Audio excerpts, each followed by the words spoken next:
कक्षा 12वीं के प्यारे बच्चों, आज हम अध्याय 1 संबंध एवं फलन के महत्वपूर्ण टॉपिक फलन एवं फलन के प्रकार के बारे में पढ़ेंगे।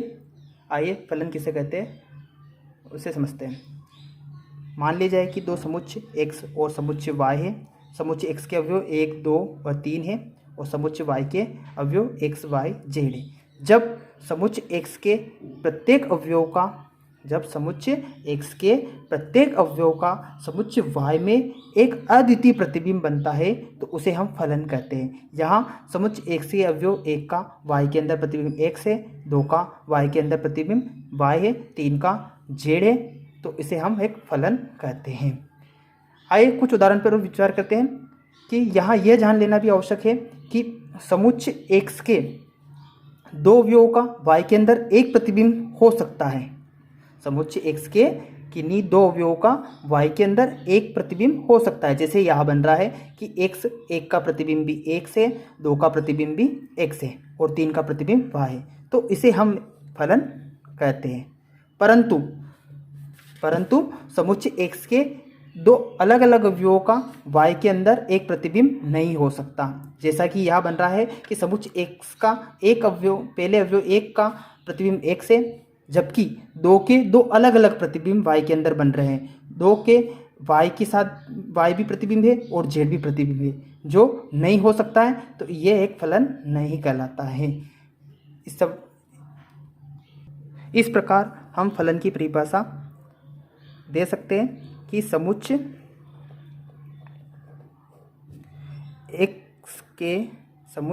x के प्रत्येक अवयव का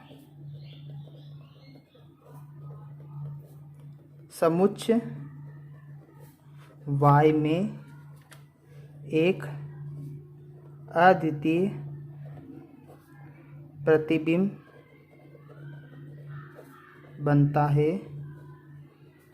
तो उसे हम फलन कहते हैं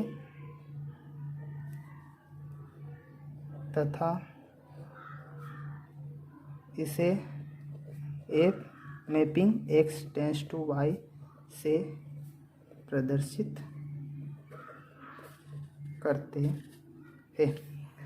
आइए समुच्चय की एक और परिभाषा हम पढ़ते हैं। समुच्चय A का समुच्चय B में संबंध R एक ऐसा समुच्चय होता है जो A कार्टेशियन प्रोडक्ट B के उपसमुच्चय के बराबर होता है, अर्थात R उपसमुच्चय A कार्टेशियन प्रोडक्ट B, तब संबंध R को हम फलन कहते हैं। परंतु R के प्रथम अवयव एक जैसे न हो। उदाहरण के लिए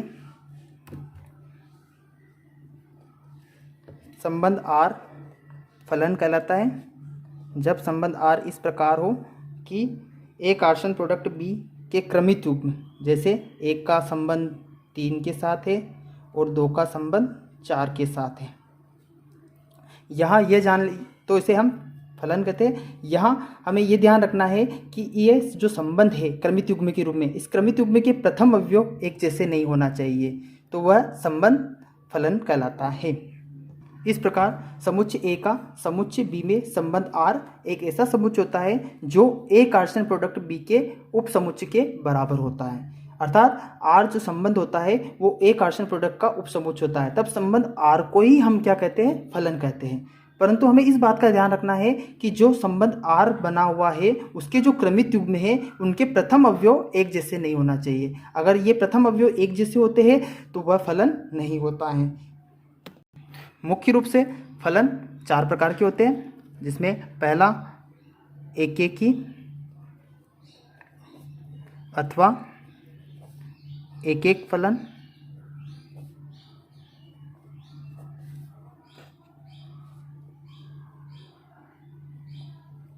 एकेकी अथवा एक एक फलन, इंग्लिश में इसे 1-1 और इंजेक्टिव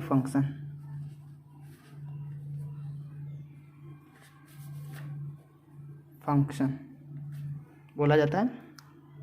इसको समझते हैं। जब समुच्चय x के प्रत्येक अवयव का समुच्चय y में अलग अलग प्रतिबिंब बनता है तो उसे हम एकेकी अथवा एक एक फलन कहते हैं। अर्थात जैसे मान लिया जाए कि दो समुच्चय x और समुच्चय y है, समुच्चय x के अवयव x, y और z है और समुच्चय y के अवयव 1, 2 और 3 है।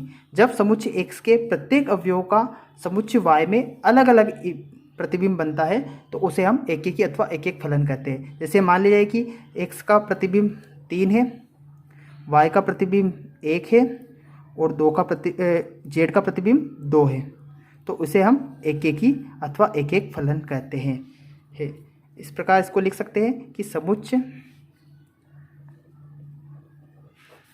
x के प्रत्येक अवयव का समुच्चय y में अलग अलग प्रतिबिंब बनता है तो उसे हम एकेकी अथवा एक एक फलन कहते हैं। अर्थात मान ली जाए कि x1 और x2 बिलोंग करते हैं रियल नंबर या नेचुरल नंबर को, तब f(x1) इक्वल f(x2) हो तो x1 इक्वल x2 होगा। समुच्चय x के प्रत्येक अवयव का समुच्चय y में अलग अलग प्रतिबिंब बनता है तो उसे हम एकेकी अथवा एक एक फलन कहते हैं। अर्थात जब दो कोई अवयव x1 और x2 है जो बिलोंग कर रहे हैं रियल नंबर या नेचुरल नंबर को, तब हम f(x1) बराबर f(x2) लेकर चलते हैं तो x1 इक्वल x2 बराबर होना चाहिए, तो इसे हम एकेकी अथवा एक एक फलन कहते हैं। अर्थात नाम से स्पष्ट है कि प्रत्येक अवयव का अलग अलग प्रतिबिंब बनना एकेकी अथवा एक एक फलन कहलाता है। आइए इसकी दूसरे प्रकार के बारे में हम पढ़ते हैं। फलन का दूसरा प्रकार है बहु एक फलन। अर्थात दो समुच्चय x और y है, x के अवयव x और y है और y के अवयव 1 और 2 है, तो समुच्चय y में कम से कम एक अवयव ऐसा हो जो समुच्चय x के 2 या 2 से अधिक अवयवों का प्रतिबिंब हो तो उसे हम बहु एक फलन कहते हैं। अर्थात जब समुच्चय y में कम से कम एक अवयव, जैसे मान लीजिए कि एक है, एक जो है वो x का प्रतिबिंब भी है और y का प्रतिबिंब भी है, तो समुच्चय y में कम से कम एक अवयव ऐसा हो जो समुच्चय x के 2 या 2 से अधिक अवयवों का प्रतिबिंब हो तो उसे हम बहु एक फलन कहते हैं।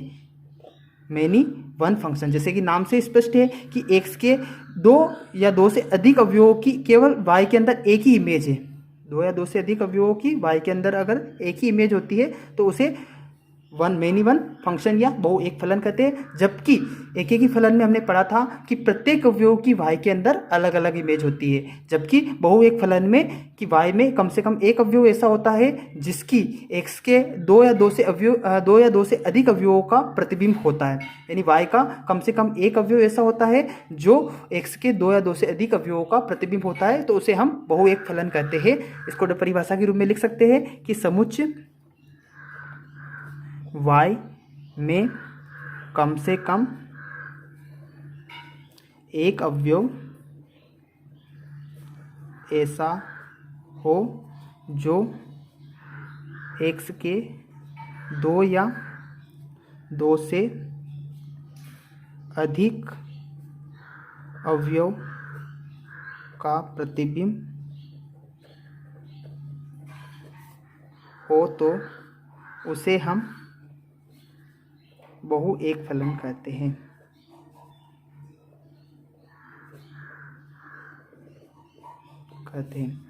अर्थात गणितीय रूप में इसको इस प्रकार समझा जा सकता है कि मान ली जाए कि कोई फलन f(x) इक्वल एक्स स्क्वायर के रूप में फलन है के लिए, जैसे अगर x के स्थान पर अगर हम -1 रखते हैं तो -1 का स्क्वायर क्या होगा 1, या x के स्थान पर अगर हम 1 रखते हैं तो 1 का स्क्वायर भी क्या होगा 1। अर्थात -1 और 1 दोनों अलग अलग अवयव है लेकिन उनका प्रतिबिंब एक ही है, तो इसे हम बहुएक फलन कहते हैं। फलन का तीसरा प्रकार आच्छादक फलन, ऑनटू और सर्जेक्टिव फंक्शन। इसे समझते हैं। मान ली जाए दो समुच्चय x और y है। आच्छादक फलन किसे कहते हैं कि समुच्चय y का प्रत्येक अवयव, जैसे समुच्चय x में तीन अवयव ले लेते हैं हम x y z, और समुच्चय y में भी हम अवयव ले लेते हैं 1 2, ठीक है, 2 अवयव ले लेते हैं कि समुच्चय y के प्रत्येक अवयव, समुच्चय y का प्रत्येक अवयव समुच्चय x के किसी न किसी अवयव के साथ प्रतिबिंब हो तो उसे हम आच्छादक फलन कहते हैं। यानी कि यहाँ पे x का प्रतिबिंब एक है, x का प्रतिबिंब एक है, y का प्रतिबिंब भी एक है और z का प्रतिबिंब 2 है। यानी यहाँ पे y समुच्चय y के अंदर 2 अवयव थे और दोनों ही प्रतिबिंब समुच्चय x के अवयव के हैं, तो उसे हम आच्छादक फलन कहते हैं। यानी कि जब आगे वाला जो समुच्चय होता है वो प्रांत कहलाता है और पीछे वाला जो समुच्चय होता है जैसे y जो समुच्चय वो क्या कहलाता है, सहप्रांत कहलाता है। तो सहप्रांत के अंदर कोई भी ऐसा अवयव नहीं होना चाहिए जो x के प्रतिबिंब न हो। यानी जितने भी अवयव है y के अंदर वो x के किसी न किसी अवयव का प्रतिबिंब अवश्य होना चाहिए, तो ही हम उसको आच्छादक फलन कहते हैं। अगर यहाँ पे मैं 3 लेता और 3 अगर x के किसी भी अवयव का प्रतिबिंब नहीं होता तो आच्छादक फलन नहीं होता, ठीक है। तो समुच्चय y के प्रत्येक अवयव समुच्चय x के किसी न किसी अवयव का प्रतिबिंब अवश्य होना चाहिए। यानी यहाँ पे जो सहप्रांत के अंदर ऐसा अवयव नहीं होना चाहिए जो x का प्रतिबिंब ना हो, जितने भी अवयव है वो x के प्रतिबिंब होना चाहिए, तो इसे हम आच्छादक फलन कहते हैं। अर्थात इसको परिभाषा के रूप में इस प्रकार लिख सकते हैं कि समुच्चय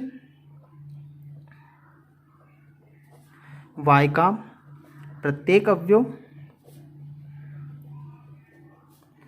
समुच्चय x के किसी ना किसी अवयव का प्रतिबिंब अवश्य हो तो उसे हम आच्छादक फलन कहते हैं। समुच्चय y का प्रत्येक अवयव समुच्चय x के किसी न किसी अवयव का प्रतिबिंब अवश्य हो तो उसे हम आच्छादक फलन कहते हैं। गणितीय रूप में इस प्रकार लिख सकते हैं, अर्थात कि जैसे कोई फलन f(x) इक्वल क्या हो y, यानी कि यहाँ पे जो प्रांत है वह उसका सहप्रांत में अवयव होना प्रतिबिंब होना चाहिए, सहप्रांत में इसका प्रतिबिंब अवश्य होना चाहिए। जैसे यहाँ पे x के स्थान पर जो भी वैल्यू रखेंगे वो y के जो मान प्राप्त होगा उस फलन में रखने पर वो y के अंदर उसमें होना चाहिए, तो उसे हम फलन कहते हैं, आच्छादक फलन कहते हैं। फलन का चौथा प्रकार है अंतःक्षेपी फलन। वैसे तो हमारे सिलेबस के अकॉर्डिंग फर्स्ट तीनों प्रकार ही हमारे क्वेश्चन के लिए बहुत इंपॉर्टेंट है। चौथा प्रकार होता है इसका अंतःक्षेपी फलन इनटू फंक्शन, जो कि आच्छादक फलन से ही कुछ रिलेटेड है या इसके विपरीत मान सकते हैं हम। मान लिया जाए कि दो समुच्चय जैसे x और समुच्चय y है। समुच्चय x के अवयव x y और z, समुच्चय y के अवयव 1 2 और 3 हैं। अंतःक्षेपी फलन आच्छादक फलन के बिल्कुल विपरीत है कि समुच्चय y में कम से कम एक अवयव ऐसा होना चाहिए, समुच्चय y में कम से कम एक अवयव ऐसा होना चाहिए जो x के किसी भी अवयव का प्रतिबिंब न हो।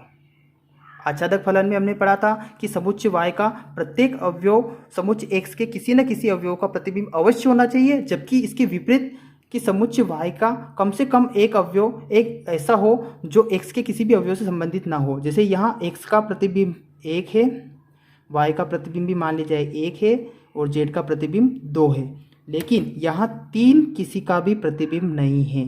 जब ऐसा फलन आता है तो उसे हम इसे हम अंतःक्षेपी फलन कहते हैं। अंतःक्षेपी या इनटू फंक्शन बोला जाता है कि समुच्चय y में कम से कम एक अवयव ऐसा है जो x के किसी भी अवयव का प्रतिबिंब नहीं है, यानी तो उसे हम अंतःक्षेपी फलन कहते हैं। यह फलन जो है आच्छादक फलन का बिल्कुल अपोजिट है। आच्छादक फलन में कि y के जो प्रत्येक अवयव थे, सप्रांत के जितने भी अवयव थे, उसका वो x के किसी न किसी अवयव के प्रतिबिंब अवश्य थे। लेकिन यहाँ अंतःक्षेपी फलन में कि समुच्चय y या सप्रांत में कम से कम एक अवयव ऐसा होता है जो x के किसी भी अवयव का प्रतिबिंब नहीं हो, तो उसे हम अंतःक्षेपी फलन कहते हैं।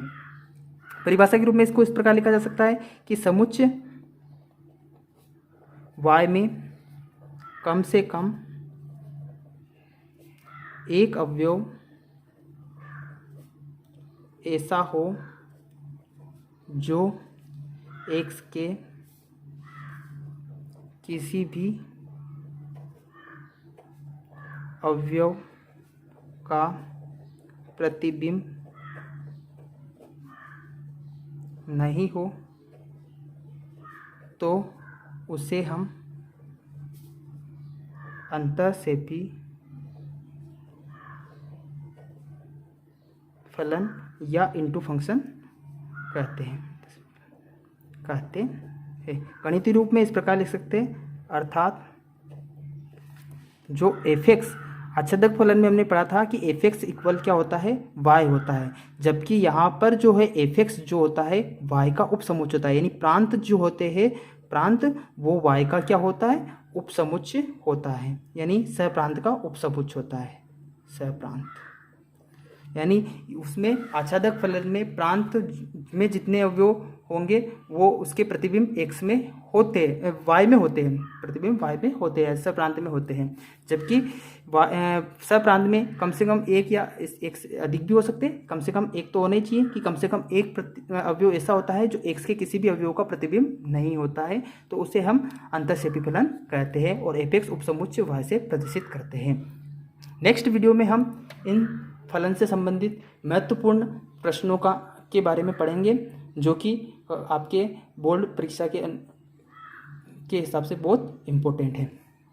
अध्याय 1 से आपके 4 नंबर का एक क्वेश्चन और एक ऑब्जेक्टिव आता है। 4 नंबर का क्वेश्चन में एक संबंध से रिलेटेड होता है, तो दूसरा फलन से रिलेटेड होता है। फलन से रिलेटेड जो महत्वपूर्ण क्वेश्चन है उसका हम हल, सॉल्यूशन सहित हल इसका हम नेक्स्ट वीडियो में हम हल करेंगे। धन्यवाद।